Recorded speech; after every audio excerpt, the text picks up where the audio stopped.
Pemium, le premier partenaire français pour investir dans les cryptos en toute sécurité, présente Sud Radio, les incontournables de la crypto-monnaie. Thomas Binet.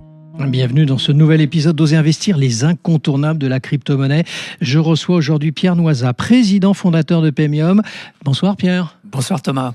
Pierre, aujourd'hui nous allons parler dette publique et système monétaire. Pouvez-vous d'abord nous parler du problème de la dette publique ? Quel sujet actuel ? La dette publique est désormais hors de contrôle car l'État vit à crédit, finançant des dépenses de fonctionnement alors que le crédit devrait être réservé à l'investissement dans des projets d'infrastructure. En effet, alors que la dette privée doit être un engagement individuel et responsable, librement consenti, la dette publique est contractée en notre nom, mais sans notre consentement.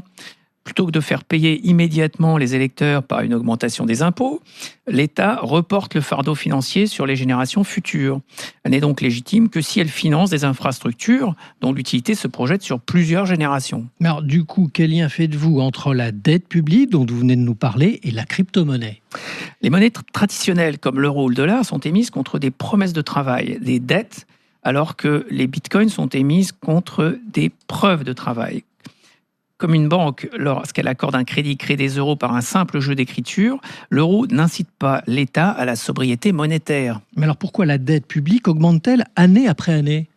L'État trouvera toujours une justification, que ce soit une récession, une pandémie ou une guerre, pour s'endetter toujours davantage, comme si les crises étaient à la fois la cause et la conséquence de cette dérive. Sans cette création monétaire incontrôlée, il serait possible de restreindre le champ d'action de la puissance publique à des missions essentielles. Cela suppose d'admettre le bitcoin comme deuxième monnaie ou de mettre en place un étalon bitcoin sur le principe de l'étalon or qui a existé jusqu'en 1971. Mais Pierre, comment l'État peut-il utiliser l'endettement pour financer cette dépense ?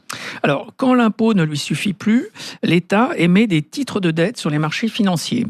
Ces titres sont achetés par des banques et des fonds d'investissement qui deviennent les créanciers de l'État. Pour influencer les marchés financiers et, soi-disant, stimuler l'économie, malgré les traités qui lui interdisent de prêter directement aux États, la Banque centrale européenne achète des titres de cette dette publique sur le marché secondaire auprès des banques qui en détiennent déjà.